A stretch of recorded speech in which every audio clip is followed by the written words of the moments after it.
नमस्कार बच्चों, hello and welcome to Prem coaching Alauli के इस YouTube चैनल पे आप सभी बच्चों का हार्दिक स्वागत है। और आप सभी देख सकते हैं हम लोग एक आपको जो मिशन है कि हम सभी का है उद्देश्य आप बने श्रेष्ठ। इस कड़ी में आप लोगों के लिए आज से एक नए सीरीज ऑफ क्लासेस शुरू होने वाला है। जो टॉपिक मोटे तौर पे देखें तो 8वीं कक्षा में भी है, 9वीं में भी है, 11वीं में भी है, और जितना भी कॉम्पिटेटिव एग्जाम है, चाहे वो कोई भी छोटे से छोटे ग्रुप डी ले लीजिए, जिसे छोटा कहना गलत बात होगा, जिस तरीके से क्वेश्चन अभी आ रहा है, चाहे वो और भी एग्जामिनेशन, सभी में इक्वली हेल्पफुल है। लेकिन मुख्यतः ये जो बनाया गया है क्वेश्चंस या पूरा टॉपिक, ये बनाया गया क्लास 9 के फाउंडेशन को देखते हुए बायोलॉजी का, और उस चैप्टर का नाम है, उस टॉपिक का नाम है कोशिका, सेल। जी हाँ, हम लोग बात करेंगे आज सेल के बारे में। और सेल एक्चुअली में बायोलॉजी के अंदर आप कितना भी डिटेल्स में पढ़ना चाहो, बिना कोशिका के अच्छे जानकारी का जीव विज्ञान में किसी भी अन्य टॉपिक को पढ़ना संभव नहीं होता है। मोटे मोटी तौर पे आपको कहा जा सकता है कि जिस प्रकार अक्षर के ज्ञान के बिना आप शब्द, वाक्य या बाकी चीजें नहीं बना सकते हैं, अल्फाबेट के ज्ञान के बिना आप वर्ड्स नहीं बना सकते हैं, ठीक उसी तरीके से क्लियरली कोशिका के बिना आगे का जीव विज्ञान का स्टडी संभव नहीं है। तो चलो बच्चों, बिना टाइम गवाए हुए शुरुआत करते हैं। आप यहाँ पर देख सकते हैं ये जो वर्ड है सेल यानी कि कोशिका, उसको देख करके आप कंफ्यूज ना हो, क्योंकि आप लोगों ने काफी जोक्स बना दिया है सेल के ऊपर। क्योंकि ये सेल एकमात्र ऐसा वर्ड मिला है जो लगभग आपको हर सब्जेक्ट में मिल जाएगा। बायो के अंदर बच्चों सेल का मतलब होता है कोशिका, जबकि फिजिक्स के अंदर सेल का मतलब हो जाता है बैटरी। ओके, आप कह सकते हो केमिस्ट्री के अंदर सेल का मतलब हो जाता है इलेक्ट्रॉन का घूमने वाला कक्ष। हिस्ट्री के अंदर सेल का मतलब हो जाता है जेल, जबकि इकोनॉमिक्स और भी अन्य सब्जेक्ट में अलग अलग। लेकिन हम लोग जिस सेल का बात करने वाले हैं बच्चों, वो निश्चित रूप से वो बायोलॉजी का सेल है। और इसके अंदर हम लोग बेशक कोशिका का बात कर रहे होंगे बच्चों। किसके बारे में बात कर रहे होंगे? कोशिका का। और पहले ही बता दिए, जीव विज्ञान का एकदम आधारभूत संरचना है, क्योंकि सभी जीव, चाहे पौधा हो, चाहे वो जंतु हो, चाहे वो सूक्ष्म जीव हो, यदि जीवन का बात जब भी जीव विज्ञान में किया जाएगा, एक बात तय मानिए, कोशिका के बिना जीवन संभव नहीं है। क्योंकि हम सभी कोशिकाओं से मिलकर बने हैं, कोशिका रचनात्मक और क्रियात्मक इकाई भी है। तो ये छोटे मोटे बातों से निकल करके आगे की तरफ चलते हैं और समझने का कोशिश करते हैं कोशिका का टोटल क्लासेस कितना होगा। तो इस सीरीज में आपको 15 वीडियो के फॉर्मेट में, 1-2 आगे पीछे अधिक या कम हो सकता है, लेकिन मोटा मोटी तौर पे देखें तो आपको टॉपिक जो है आज हम लोग समझ लेते हैं। पहला टॉपिक आप पढ़ेंगे डिस्कवरी ऑफ सेल, जो कि आज का टॉपिक होगा। डिस्कवरी ऑफ सेल के बाद आप पढ़ेंगे कि कोशिका का खोज कब हुआ, कैसे हुआ। 1665 से पहले किसी को पता भी नहीं था कि कोशिका नाम का कोई चीज होता भी है। बातें समझ में आ रहा है? रॉबर्ट हुक का आना, एंटोनी वैन ल्यूवेनहॉक का आना, ये सब लोगों ने, और आज भी कोशिका में नए नए तरह का रिसर्च हो रहा है। तो खोज कैसे हुआ, फिर कोशिका का आकार क्या हो सकता है। मैथ्स में आप काफी ज्यादा आकार पढ़ते हैं, रेक्टेंगल, ट्रायंगल, कोशिका का आकार कैसा हो सकता है, इसको देखेंगे। जानेंगे हम कि कोशिका कितना बड़ा साइज, कितना छोटा साइज हो सकता है, छोटा साइज और बड़ा साइज हो सकता है, इसको जानेंगे। उसके बाद वॉल्यूम यानी कि आयतन कैसा होगा, आकार कैसा होगा, आकृति कैसा होगा और आयतन कैसा होगा, ये एक टॉपिक होगा, एक वीडियो में कवर होगा। कोशिका झिल्ली के बारे में बहुत डीपली एक पूरा वीडियो कोशिका झिल्ली पर होगा। और कोशिका झिल्ली के बाहर बच्चों एक परत पाया जाता है जो खास पौधे और कह सकते हो आप फंजा यानी कि कवक और जीवाणु, इसी में कोशिका भित्ति पाया जाता है। तो उस कोशिका भित्ति को भी हम देखेंगे, जिसे कहते हैं सेल वॉल। अब इसके अंदर आप जानते हैं कि जब भी आप सर्कल बनाते हैं तो सर्कल में कोई ना कोई केंद्र होता है। इसी तरीके से कोशिका के अंदर बीच में एक रचना होता है जिसे केंद्रक कहते हैं। तो उस केंद्रक को हम लोग जानेंगे कि केंद्रक किस प्रकार से, यानी कि न्यूक्लियस को जानेंगे कि न्यूक्लियस या केंद्रक किस प्रकार से कह सकते हो इस कोशिका का सारा एक्टिविटी को कंट्रोल करता है। इसी केंद्रक के अंदर क्रोमोसोम मिलता है और क्रोमोसोम का डिटेल्स आप जानते हो। वाकई में क्रोमोसोम बहुत इंपॉर्टेंट है। क्यों? क्योंकि सारे गुणों का नियंत्रण कौन करता है? क्रोमोसोम।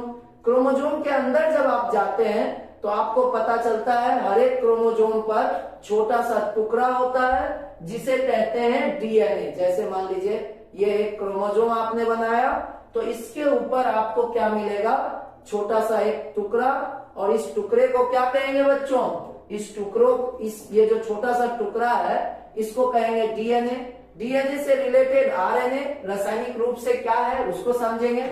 उसके बाद आएगा हर एक कोशिका के अंदर, समझ रहे हो, हर एक कोशिका के अंदर कहीं ना कहीं इस चीज को समझना होगा आपको कि हर एक कोशिका के अंदर कहीं ना कहीं केंद्रक के अलावा बहुत सारे छोटे छोटे कोशिका का काम करने वाला स्ट्रक्चर पाया जाता है जिसे आप कई नामों से जानते हो, जिसे सबसे पहले आपको क्या करना पड़ेगा?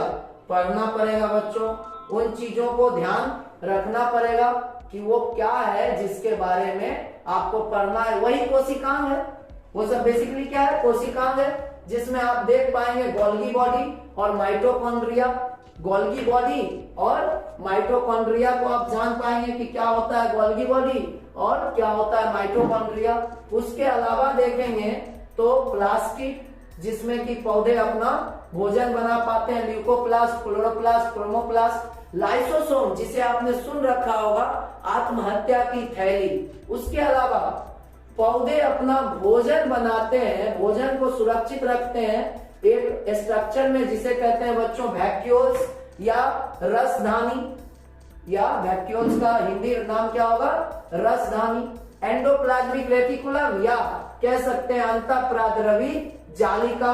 और फिर हम लोग जानेंगे कि एक कोशिका से नया कोशिका कैसे दो बनता है और कोशिका कैसे प्रजनन करता है। तो उम्मीद करते हैं कि आप सभी बच्चे समझ पाए होंगे कि ये 15 टॉपिक है, लेकिन ये 15 वीडियोस में मिलेगा आपको आने वाला समय में। आज का जो फर्स्ट टॉपिक है उसका हम लोग शुरुआत करने वाले हैं और जानेंगे बहुत महत्वपूर्ण तरीके से कि कैसे कोशिका का खोज हुआ।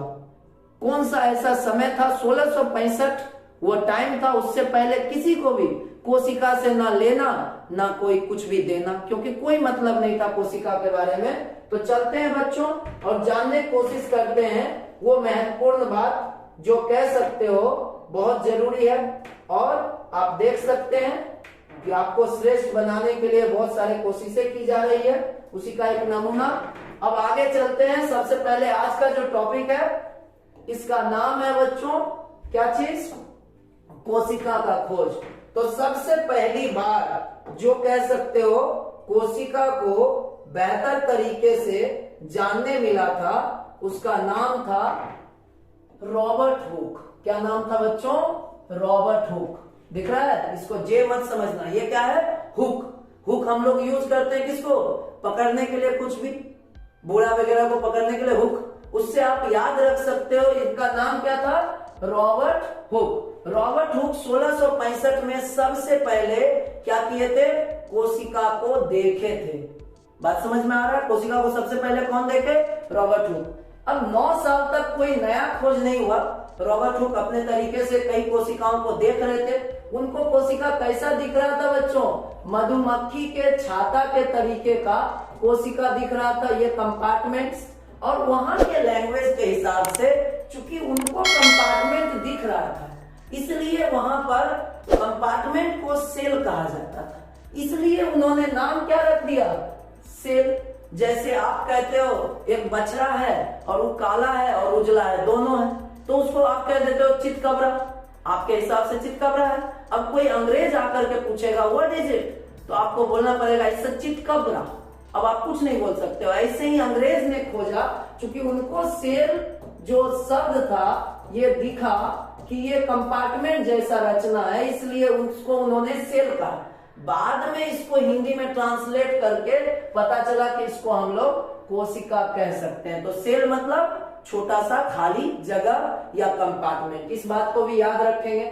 तो रॉबर्ट हुक से कहानी आगे बढ़ता है, कहां जाता है? 9 साल बाद 1674 में एंटोन वैन ल्यूवेनहॉक, इनको एक और नाम से जानते हैं बच्चों, इनको कहा जाता है फादर ऑफ माइक्रोबायोलॉजी। क्या कहा जाता है? फादर ऑफ माइक्रोबायोलॉजी, यानी कि सूक्ष्म जीव विज्ञान का पिता कहा जाता है। किनको? सूक्ष्म जीव विज्ञान के पिता कहा जाता है एंटोनी वैन ल्यूवेनहॉक को। क्यों कहा जाता है भैया एंटोनी वैन ल्यूवेनहॉक को? क्योंकि ये सबसे पहले पर्सन थे जो सूक्ष्म जीवों को देखे थे, चाहे वो रॉड के जैसा सूक्ष्म जीव हो बच्चों, या फिर आप कह सकते हो कॉमा के जैसा सूक्ष्म जीव, या फिर आप कह सकते हो गोलाकार हो, या फिर कह सकते हो अंडाकार हो। सभी प्रकार के सूक्ष्म जीव को सबसे पहले देखने का काम कौन किए थे? Antonie van Leeuwenhoek. अब दो तरह का प्रश्न यहां से पूछता है जो अक्सर आप गलती कर जाते हैं। कोशिका का खोज कौन किया? तो रॉबर्ट हुक, बेशक सही है, लेकिन जीवित कोशिका का खोज सबसे पहले कौन किए? तो एंटोनी वैन ल्यूवेनहॉक। यही दोनों में आपको कॉम्पिटिटिव एग्जाम, चाहे वो एनटीएससी हो या आपके पैरामेडिकल हो या और भी कोई तरह का कॉम्पिटिशन एग्जाम हो, उसमें यही दोनों को ऑप्शन डाल के आपको कंफ्यूज करता है। जब बोले जीवित कोशिका, आंख बंद करके आप समझ सकते हैं 1674 में एंटोनी वैन ल्यूवेनहॉक।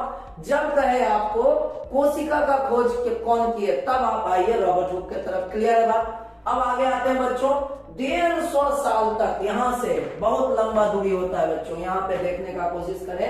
150 साल, लगभग इधर 26 साल समझ लीजिए और इधर 100 साल, यानी कि 1774 आया होगा, और उसके बाद 150 ईयर तक और कुछ इसमें काम खास नहीं हुआ, कोई काम नहीं हुआ। क्यों? क्योंकि ये दोनों कैसे देखते थे? माइक्रोस्कोप से देखते थे। अपना अपना एंटोनी वैन ल्यूवेनहॉक का क्या था पता है? चश्मा का दुकान था पापा का, तो वो दोनों चश्मा को एक ऊपर रखते थे एक नीचे, और ऊपर नीचे करके देखते रहते थे, तो उनको बड़ा बड़ा दिख गया। उसके बाद कोई भी नया खोज नहीं हुआ।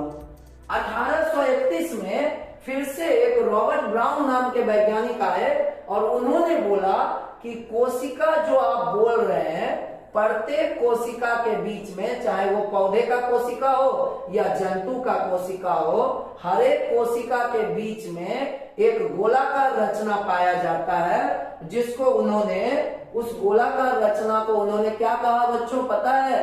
उस गोलाकार रचना को उन्होंने सबसे पहले केंद्रक कहा। इस चीज को समझिए, उस गोलाकार रचना को उन्होंने क्या कहा? उस गोलाकार रचना को उन्होंने क्या कह दिया?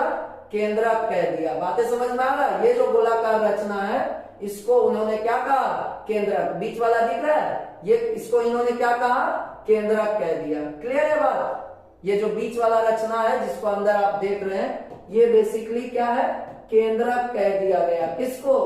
गोलाकार रचना को केंद्रक कहा। तो केंद्रक का खोज जब बोले, कौन किए केंद्रक का खोज, तब आप आएंगे रॉबर्ट ब्राउन। अब बच्चे रॉबर्ट हुक और रॉबर्ट ब्राउन में बहुत सारे बच्चे कंफ्यूज हो जाते हैं। उस कंफ्यूजन को दूर करें। रॉबर्ट ब्राउन जो होते हैं वो क्या किए थे? केंद्रक का खोज किए थे। और रॉबर्ट हुक क्या किए थे? रॉबर्ट हुक जो थे वो बेसिकली खोज किए थे, रॉबर्ट हुक कोशिका का खोज किए थे और रॉबर्ट ब्राउन क्या खोज किए थे? केंद्रक का खोज। इस दोनों बात को ध्यान रखेंगे। दोनों रॉबर्ट हुए, लेकिन एक रॉबर्ट हुक है और एक रॉबर्ट ब्राउन है। उसके बाद इसका खोज लगातार बढ़ते चला गया और उस चीज को आप देखेंगे और समझने का कोशिश करेंगे।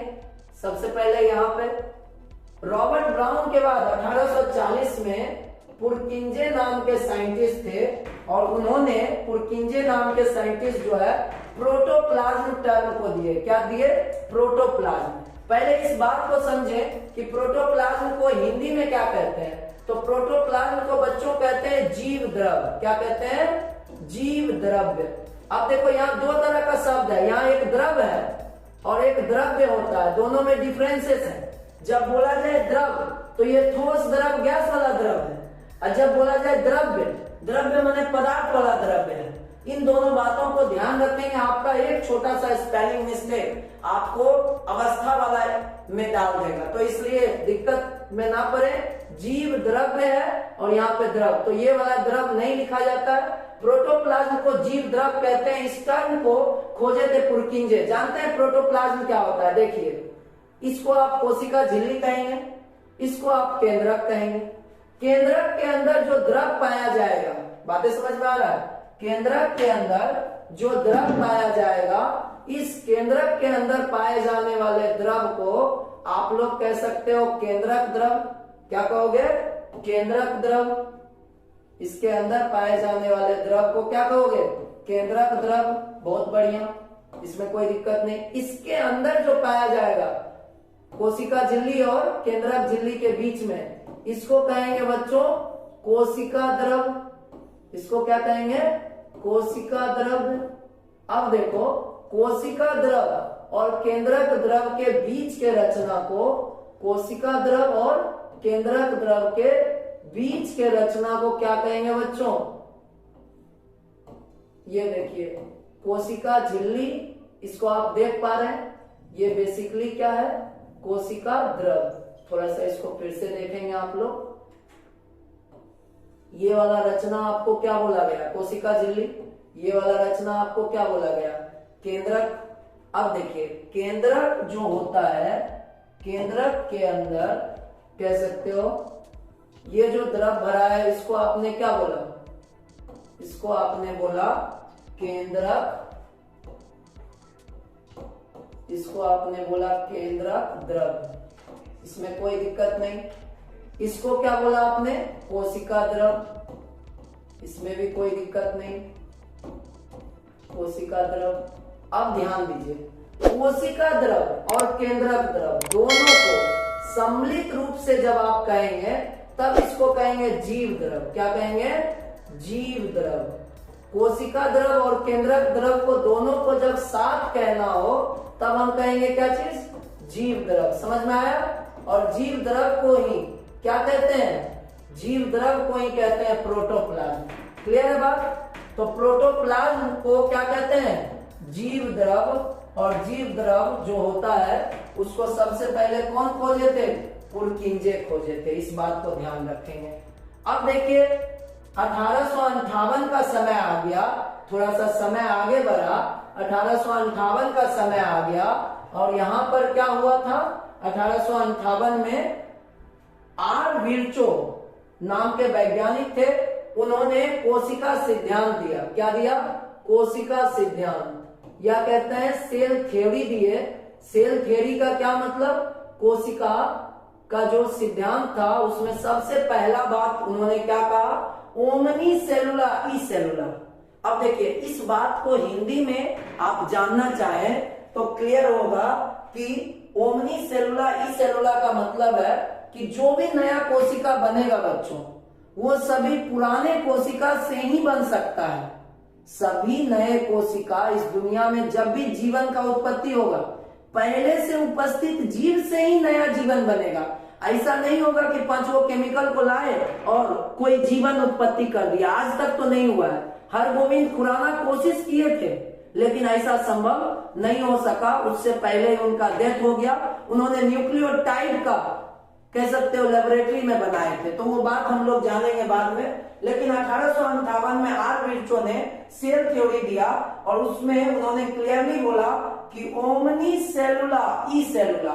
इसका मतलब क्या है? ये इंग्लिश वर्ड नहीं है, ये कहां का है? लैटिन लैंग्वेज है। इसके हिसाब से ओमनी सेलुला ई सेलुला का मतलब हुआ कि सभी कोशिका नए, कह सकते हो सभी कोशिका पुराने कोशिका से ही बन सकते हैं।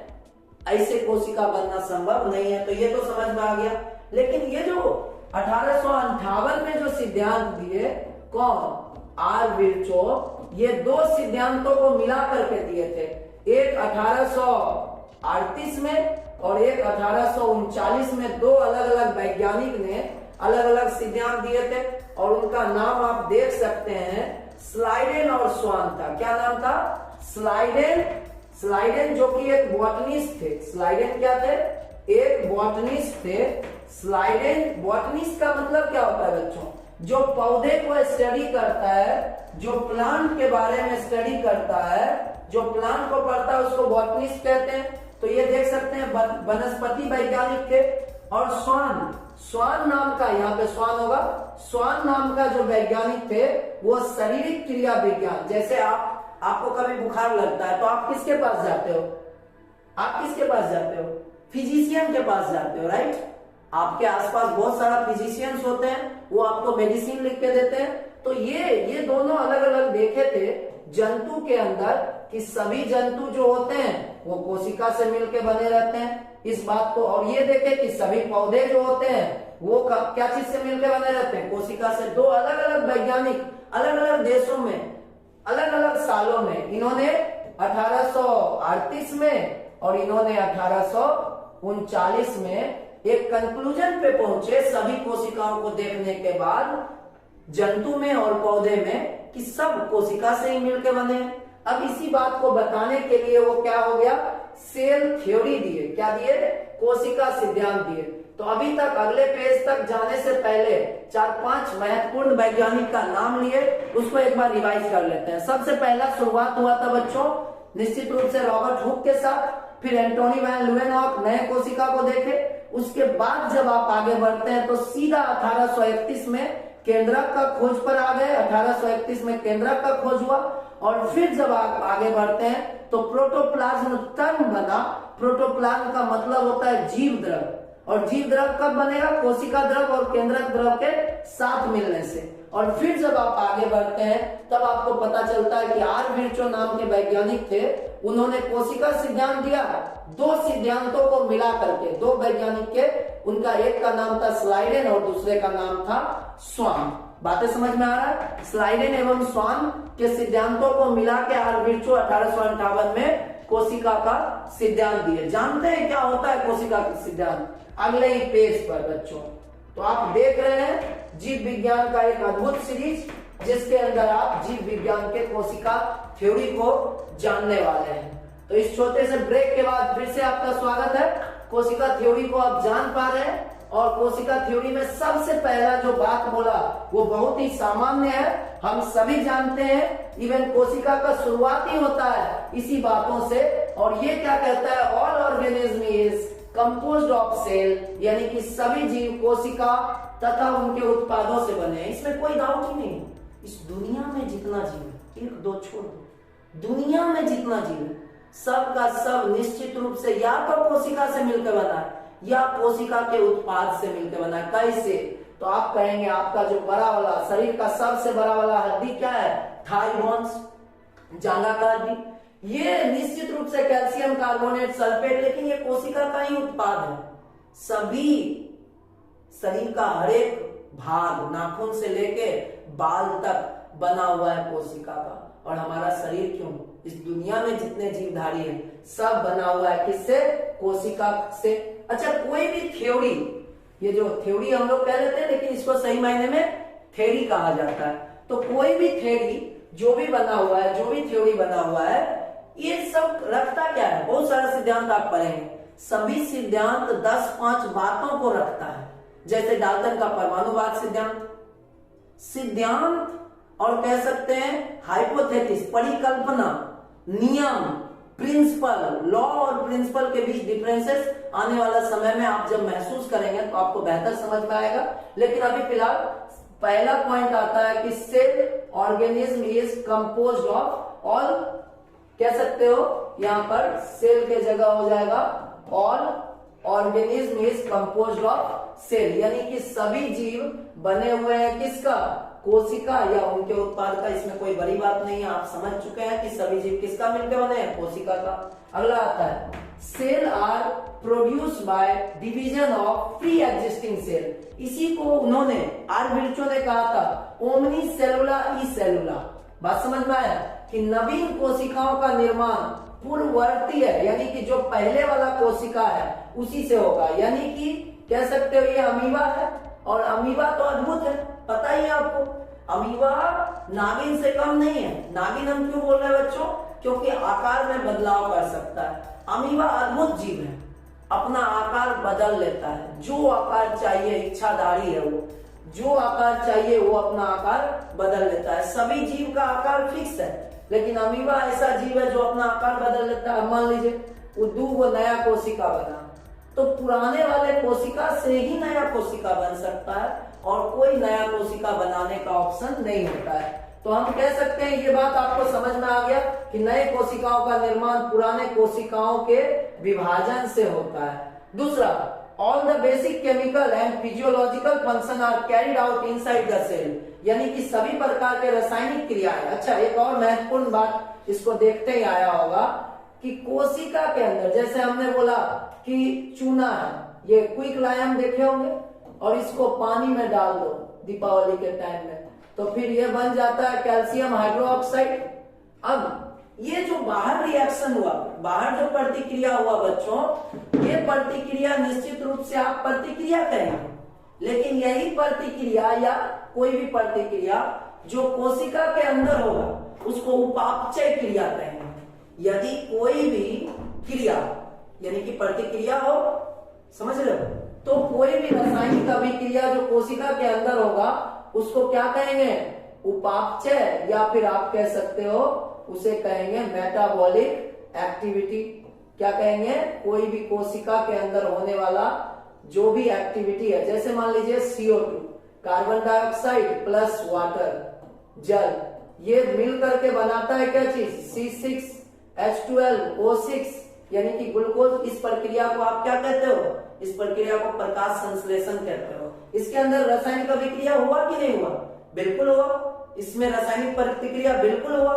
तो कह सकते हो इसको उपापचय क्रिया कहते हैं, और इस उपापचय क्रिया के परिणाम स्वरूप ही कोशिका, कह सकते हो सभी प्रकार के रासायनिक अभिक्रिया कहाँ संपादित होता है? यानी कि कोशिका के अंदर ही संपादित होता है। दूसरा, सेल कंटेन्स जेनेटिक मटेरियल। सभी कोशिकाएं अनुवांशिक गुणों को रखते हैं, यानी कि केंद्रक के पास या केंद्रक से बाहर भी कुछ ना कुछ मटेरियल होता है जो एक पीढ़ी से दूसरे पीढ़ी तक ट्रांसफर होता है, जिसके कारण आम का बीज जो देखने में आम के पेड़ जैसा बिल्कुल नहीं है, फिर भी जब वो ग्रो करेगा तो वही आम बनेगा, वही टेस्ट बनेगा। यानी कि कुछ तो बात है जो एक पीढ़ी से दूसरे पीढ़ी में बच्चों क्या हो रहा है? ट्रांसफर हो रहा है। इसलिए आप कह सकते हो कि कोशिका के अंदर आनुवांशिकी गुण रखने वाला, जेनेटिक मटेरियल रखने वाला पदार्थ है। आप जानते हैं जेनेटिक मटेरियल कौन कौन सा है? आनुवांशिक पदार्थ कौन कौन सा है बच्चों? तो DNA और RNA, दो तरह का आनुवांशिक पदार्थ है। तो इसको आप याद रखेंगे। हमें पता है, आपको मन कर रहा होगा DNA और RNA का फुल नेम बोलने का, तो कह सकते हो डीऑक्सी। क्या कह सकते हो? DNA का फुल नेम डीऑक्सी राइबोज। क्या चीज? Ribose nucleic acid, nucleic acid, deoxy ribose nucleic acid आप कह सकते हो। तो चलो बच्चों, उम्मीद करते हैं कोशिका सिद्धांत आप समझ पाए होंगे। कोशिका सिद्धांत में कोई बहुत मुश्किल बात नहीं थी। फिर से एक बार रिवीजन कर लेते हैं इस स्लाइड को। नंबर पहला, सभी जीव कोशिका से मिलकर बने हैं, जो बहुत ही सामान्य बात है। दूसरा, या तो आप कोशिका से मिलकर बने हैं सभी जीव, नहीं तो कोशिका के उत्पाद से मिलकर बने हैं। दूसरा, नए कोशिका का निर्माण पुराने जो कोशिका है उसी से हो सकता है। नए सेल का निर्माण पहले से जो सेल है उसी से हो सकता है। दूसरा, कोशिका या जीवधारी में होने वाला जो भी केमिकल रिएक्शंस है वो सब का सब होगा कहां पर? कोशिका के अंदर होगा, और कुछ ना कुछ उसमें जेनेटिक मटेरियल यानी कि आनुवांशिक पदार्थ होगा जो एक पीढ़ी से दूसरे पीढ़ी में पहुंचेगा बच्चों। चलिए आगे चलते हैं, अगले पेज के तरफ चलते हैं बच्चों। अगले स्लाइड में आप जान पाएंगे कि वायरस, ये बड़ा ही अद्भुत बहुत ही इंपॉर्टेंट बात बताया गया है कि वायरस जो होता है वो एक्सेप्शन होता है। वायरस क्या होता है बच्चों? एक्सेप्शन होता है। किसका? वायरस हमेशा एक्सेप्शन होता है। किसका? कोशिका सिद्धांत का। क्योंकि कोशिका सिद्धांत में जो बातें बोला गया वो कहीं ना कहीं वायरस के ऊपर लागू नहीं होता। इसीलिए आप देखेंगे वायरस जो होता है दुनिया को तबाह करके रखे हुए था। 2 साल से लॉकडाउन था, किसकी वजह से? वायरस की वजह से। अब वायरस बेसिकली बना किससे होता है? तो आप लोग भी बहुत ज्यादा वायरस ने परेशान किया, तो आप भी वायरस के बहुत जानकार हो चुके होंगे।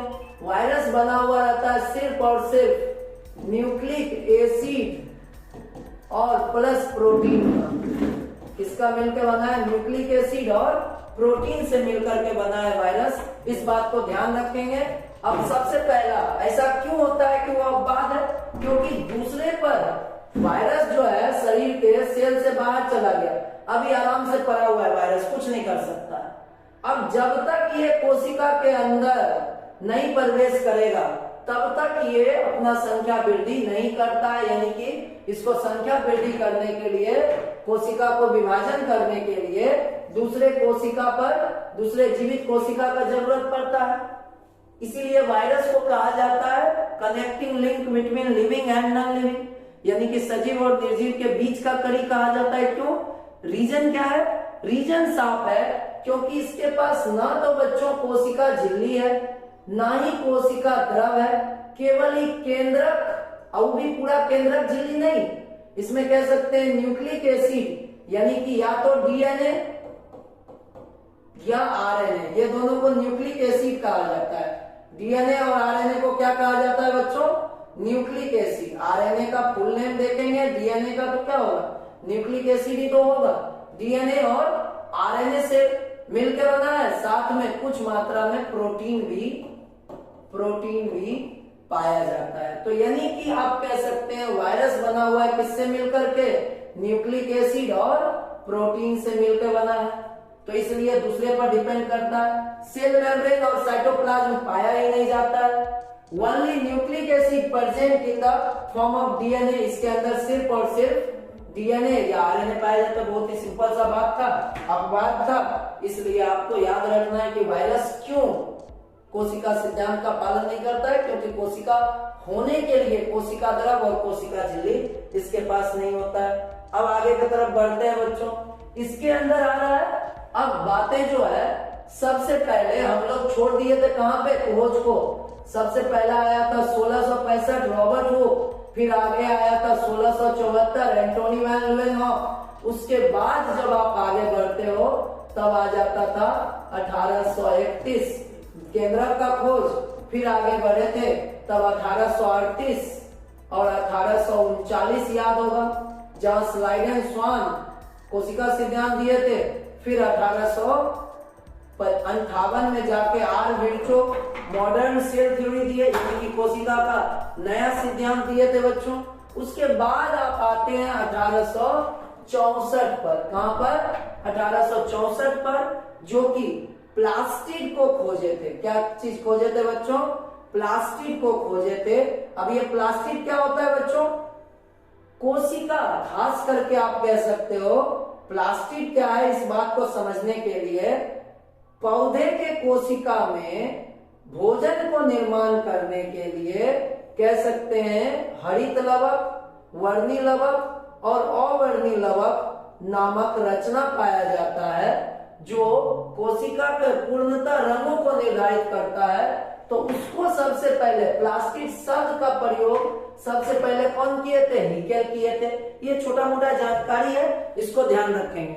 अभी तक जो भी पढ़ाए हैं बच्चों, ये बात ध्यान रखेंगे, 9th के आपके सिलेबस में था। लेकिन खोज से संबंधित कोई भी कॉम्पिटिटिव एग्जाम है, ध्यान देना, खोज से संबंधित कोई भी कॉम्पिटिटिव एग्जाम है, उन कॉम्पिटिटिव एग्जाम में ये सब बातें पूछा जा सकता है। इसीलिए इन सब बातों को साथ में रख लिए, ताकि आज आप यदि कोशिका पढ़ रहे हैं तो कोशिका से संबंधित हर एक जानकारी खोज से, चाहे वो कोई भी बीपीएससी के एग्जाम में पूछे या आपके कोई भी कॉम्पिटिटिव एग्जाम में, वो सब के लिए ये बातें हैं। उम्मीद करते हैं कि आप चूंकि ये पढ़ रहे हो तो जरूर आपको समझ में आएगा। एक बार पढ़ के देखने में कोई नुकसान नहीं है, बाकी आप खुद ही बाद में बोल पाओगे कि निश्चित रूप से आपको समझ में आया। तो चलो जानने की कोशिश करते हैं। बात आ गया न्यूक्लिक अम्ल का खोज सबसे पहले फ्रेडरिक माइसर कहा जाता था। फ्रेडरिक माइसर जो थे, उन्होंने 1874 में, कितना? 1874 में सबसे पहले न्यूक्लिक अम्ल का खोज किए। अब कोई भी अम्ल आप जानते हैं, फास्फोरिक अम्ल, सल्फ्यूरिक अम्ल, यहाँ पर है न्यूक्लिक अम्ल। और दो को न्यूक्लिक अम्ल को कभी मत भूलना, एक डीएनए और दूसरा आरएनए। डीऑक्सी राइबोज न्यूक्लिक अम्ल और दूसरा राइबोज न्यूक्लिक अम्ल, ये दोनों न्यूक्लिक अम्ल। तो न्यूक्लिक अम्ल का खोज सबसे पहले कब हुआ? 1874 में हुआ था। उसके बाद फ्रेडरिक मार्कर ने इनको खोजे, ये जरूर ध्यान देना क्योंकि ये कई बार कॉम्पिटिटिव एग्जाम में पूछा जाता है आपके आगे के क्लासेस में। 1979 में आते हैं समसूत्री विभाजन एवं क्रोमेटीन शब्द का प्रयोग सबसे पहले डब्ल्यू फ्लेमिंग नामक वैज्ञानिक ने किए थे। ये बहुत खास नहीं है, लेकिन हाँ एक ओवरऑल जब आप व्यू रखते हैं दिमाग में कि कौन सा कहां कब किस तरीके से कोशिका का बातें आगे बढ़ा, तो उसमें ये इंपॉर्टेंट है। 1979 में पहली बार प्रोटोप्लाज्म भले ही हो गया हो, लेकिन कोशिका द्रव और केंद्रक द्रव को अलग अलग करके देखा गया था, अंतर करके देखा गया था, और साथ में पादप के कोशिका विभाजन में का खोज किए थे कौन? तो कह सकते हो स्टोन्सबर्गर नामक वैज्ञानिक थे, स्टोक्सबर्गर नाम के वैज्ञानिक थे। वो सबसे पहले इस चीज को देखे थे। हरित लवक या क्लोरोप्लास्ट को सबसे पहले कौन देखे थे? तो कह सकते हो सीपर नाम के वैज्ञानिक थे, वो 1883 में देखे। ये सब बहुत महत्वपूर्ण इसलिए है क्योंकि ये डाटा आपसे पूछा जाता है और इसको एक बार ध्यान रखेंगे। ऑल्टमैन नाम के वैज्ञानिक ने सबसे पहले माइटोकॉन्ड्रिया को देखा था 1886 में। बातें समझ में आ चुकी होगी। इसके अंदर जो भी चीजें हैं उसका कह सकते हो कोशिका के अंदर विभिन्न रचनाओं को कब कौन किस तरीके से देखा उसको बताने का कोशिश किया गया है। अगले पेज पर चलते हैं बच्चों। कह सकते हो गुणसूत्र का नाम सबसे पहले कह सकते हो कोशिका के बारे में केंद्रक होता है, केंद्रक में गुणसूत्र होता है। इस चीज को बताने का काम सबसे पहले 1888 1888 से याद रख सकते हैं। और सेंट्रोसोम का नाम जो है वो टी ब्रोवरी नाम के वैज्ञानिक ने पहली बार सेंट्रोसोम। और सेंट्रोसोम का काम क्या है बच्चों? सेंट्रोसोम का काम होता है कोशिका विभाजन के समय मदद करना। सेंट्रोसोम का क्या काम है? कोशिका विभाजन के समय मदद करना। माइटोकॉन्ड्रिया का नाम खोजना और नाम रखने में अंतर है। जैसे किसी ने आपका नाम रख दिया, लेकिन आपका जो मदर फादर है हो सकता है नाम नहीं रखे, तो खोजा कोई और, नाम कोई और रख दिया। इस बारे में दोनों का ऑप्शन में दिया रहता है, इसलिए आप कंफ्यूज नहीं होंगे। जब पूछा जाएगा कि माइटोकॉन्ड्रिया का नाम कौन रखा गया, कौन रखा माइटोकॉन्ड्रिया, तब आप बोलेंगे सी बैंडा नाम के वैज्ञानिक रखे थे। 1898 में गोल्गी काहे का खोज हुआ, ये खूब पूछता है। इसके पूछने के पीछे रीजन भी है, क्योंकि उसी वैज्ञानिक के सम्मान में उसका नाम गोल्गी काय रख दिया। काय माने बॉडी, गोल्गी बॉडी नाम जो रखा उस साइंटिस्ट के सम्मान में क्या नाम था? कैमलियो गोल्गी। इसीलिए बार बार ये क्वेश्चन पूछ देता है हु डिस्कवर्ड गोल्गी एपरेटस और गोल्गी बॉडी, तो कह सकते हैं कैमलियो गोल्गी। सटन एवं बोवेरी ये उतना ही इंपॉर्टेंट है जीव विज्ञान में जितना आज के इंडियन क्रिकेट टीम में विराट कोहली। क्यों? क्योंकि सटन और बोवेरी ना सिर्फ कोशिका सिद्धांत दिए बल्कि जेनेटिक्स में यानी कि आनुवांशिकी में, जो आप देखते होंगे आजकल आपको जो चूहा मिलता है एकदम व्हाइट चूहा जिसको पाला जाता है, उतना दूर तक का जो सफर है आप देखते होंगे खीरा जो है कद्दू के साइज का हो रहा है। सभी नए नए तरह का गुणों में जो परिवर्तन ला रहा है उसका शुरुआत सटन एवं बोवेरी कोशिका सिद्धांत को देने के बाद किए थे। बायोटेक्नोलॉजी यानी कि जैव प्रौद्योगिकी जो है आने वाले समय में ऑलरेडी बहुत लार्जर अमाउंट में फैला हुआ है, लेकिन उसका शुरुआत 1902 में कोशिका सिद्धांत को देने के साथ हो गया। अर्धसूत्री विभाजन, अभी कोशिका ना जो विभाजित होता है उस बात को थोड़ा समझ लेंगे तो अच्छा होगा। अर्धसूत्री और समसूत्री विभाजन क्या होता है, यानी कि माइटोसिस और मियोसिस क्या होता है।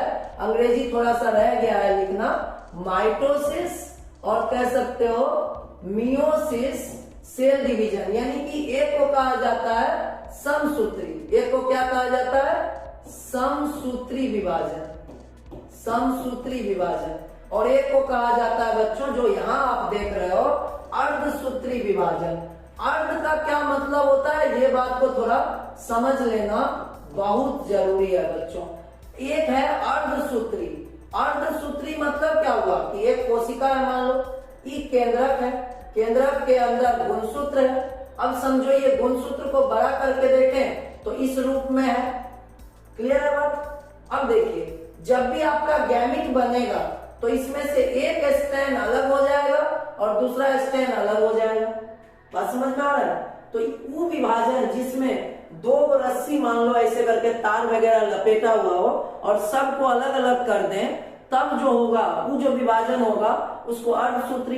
अर्धसूत्री विभाजन जरूरत पड़ता है सिर्फ और सिर्फ गैमीट बनते समय, युग्मक बनते समय। केवल और केवल कहते हैं ना स्पर्म यानी कि कह सकते हो शुक्राणु, ओवम यानी कि अंडाणु, यही दोनों बनते समय अर्धसूत्री विभाजन होता है। बाकी पूरे शरीर में नाखून कट गया, घाव हो गया, कोशिका विभाजन कर रहा है, रोज कह सकते हो कितना सारा आरबीसी मर रहा है, उस सब में कौन सा विभाजन होता है? तो अर्धसूत्री के जगह कौन सा विभाजन होता है? समसूत्री विभाजन होता है। इस चीज को हम लोग बाद में जानेंगे, लेकिन इसका खोज हुआ था कब? 1905 में फॉर्मर एवं मुरे नाम के वैज्ञानिक।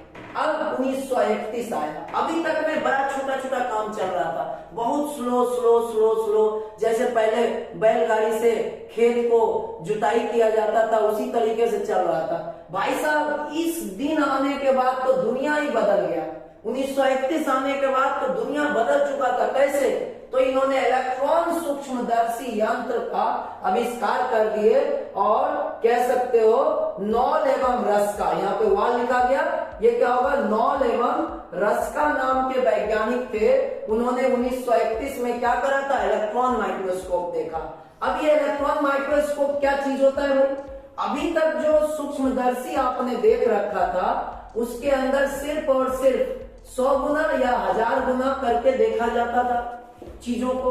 1931 में इलेक्ट्रॉन माइक्रोस्कोप खोज होने के बाद बच्चों 10 लाख, जीरो आप काउंट कर लेना, 1, 10, 100,000, 10,000, लाख, 10 लाख, तो 10,000 गुना बड़ा करके देखा जाने लगा। जैसे ही ऐसा हुआ उसके बाद कोशिका का प्रत्येक कोशिकांग को भी स्पष्ट रूप से देखा जाने लगा, गुणसूत्रों को देखा जाने लगा, केंद्रक को देखे जाने लगा, माइटोकॉन्ड्रिया को देखे जाने लगा और हर एक का संरचना को क्लियरली देखा जाने लगा। कब? 1931 के बाद। यानी कि जीव विज्ञान में कोशिका के बारे में बहुत ज्यादा जो जानकारी आने लगा वो लगभग बहुत अधिक मात्रा में आने लगा। कब? 1931 में। जैसे आप लोग YouTube पे सब चीजें बहुत ज्यादा फैलने लगा। कब? 2020 के मार्च के बाद से, क्योंकि सबने उस तरफ मूवमेंट करा, क्योंकि सोर्स वो था।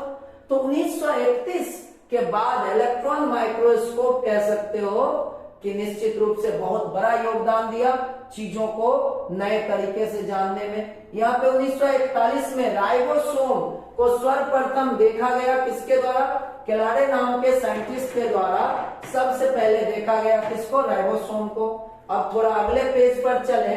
इस पेज में बच्चों हमने क्या देखा? 3 महत्वपूर्ण बात को इस स्लाइड से लेते जाओ। नंबर पहला, ये कि इलेक्ट्रॉन माइक्रोस्कोप का खोज कब हुआ? सबसे पहला इस स्लाइड का इंपॉर्टेंट बात। दूसरा, गोल्गी बॉडी, गोल्गी काए जो है क्यों नाम दिया गया? कैमलियो गोल्गी के कारण।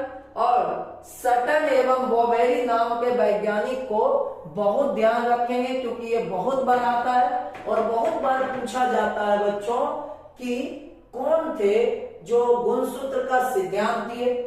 बात समझ में आ रहा है? ये मैथमेटिक्स के सूत्र से भी ज्यादा महत्वपूर्ण है, क्योंकि मैथमेटिक्स का सूत्र सिर्फ और सिर्फ कह सकते हो आपके मैथ्स का सवाल सॉल्व करता है, जबकि ये जो गुण सूत्र है पूरा का पूरा गुण का ही सूत्र का निर्धारण कर देता है। आप अच्छे हो, बुरे हो, आप ज्यादा बोलते हो, आप ज्यादा इंटेलिजेंट हो, निर्धारित किसके द्वारा होता है बच्चों? तो गुणसूत्र के द्वारा होता है। मनुष्य में गुणसूत्रों की संख्या निश्चित रूप से 46 या कह सकते हो 23 जोड़ा। बातें समझ में आया? पेयर में पूछे तो 23, नहीं तो 46। सभी का गुणसूत्र अलग अलग होता है नहीं होता है? बिल्कुल होता है, सभी जीवों का गुणसूत्र अलग अलग होता है। तो चलो आगे चलते हैं अगले पेज पर बच्चों। तो यहाँ पे आ रहा है, कह सकते हो अंतःप्राद्रवी जालिका। अब ये कौन सा बला है, ये कौन सा चीज है? अंतःप्राद्रवी जालिका। उसको थोड़ा सा समझने की कोशिश करते हैं। कोशिका में ये जगह कहाँ पे रखता है? जैसे मान लीजिए ये कोशिका है, ये केंद्रक है। अब देखिए कोशिका झिल्ली से लेकर के केंद्रक झिल्ली तक, हालांकि जब टॉपिक आएगा तब और डिटेल जानेंगे, लेकिन पहले जान तो ले अंतःप्राद्रवी जालिका क्या है, तब तो उसको याद रखेंगे दिमाग में कि कैसे ये जो है क्रिक नाम के क्या नाम था, पोर्टर नाम के वैज्ञानिक 1945 में जब हिरोशिमा नागासाकी पे बॉम्ब फोड़ रहा था, उस समय अंतःप्राद्रवी जालिका का कोई और खोज कर रहा था। तो यहाँ पर जानने की कोशिश करेंगे कि इस तरीके का एक जाली नुमा संरचना, कह सकते हो पाइप से बना हुआ डबल मेम्ब्रेन स्ट्रक्चर बना हुआ था, जिसमें से हो करके कुछ मटेरियल्स कोशिका झिल्ली से पहुंच रहा होगा।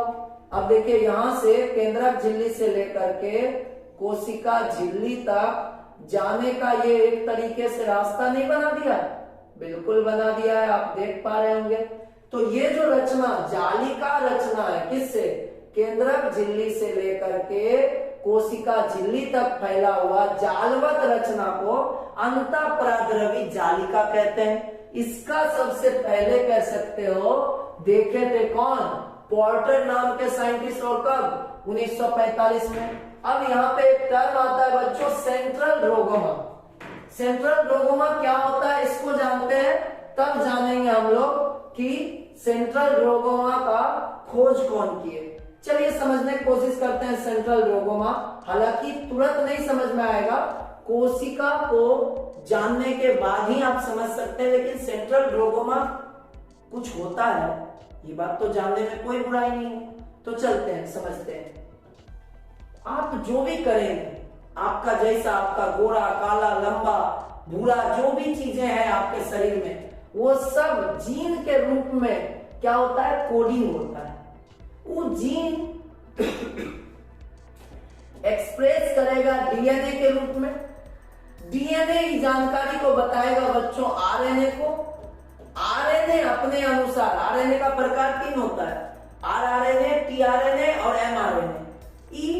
एमआरएनए को बता देगा, एमआरएनए को बता देगा, और एमआरएनए जाकर के एक नए तरह का, कह सकते हो प्रोटीन का निर्माण कर लेगा। क्या चीज का निर्माण कर लेगा?